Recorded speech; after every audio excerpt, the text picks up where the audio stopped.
Welcome to a Foxy Tech Tips tutorial on enabling device discovery on Windows 11. If you find this tutorial helpful, please consider subscribing to my channel and liking the video. From the Windows 11 desktop, go to the search bar at the bottom, search for Settings and then open them.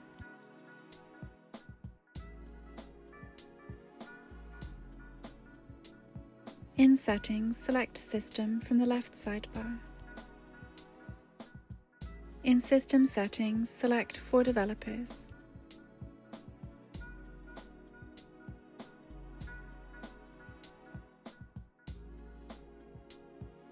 Make sure Developer Mode is turned on.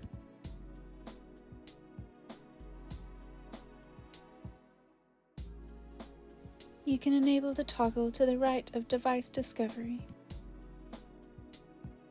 Click Yes on the pop-up.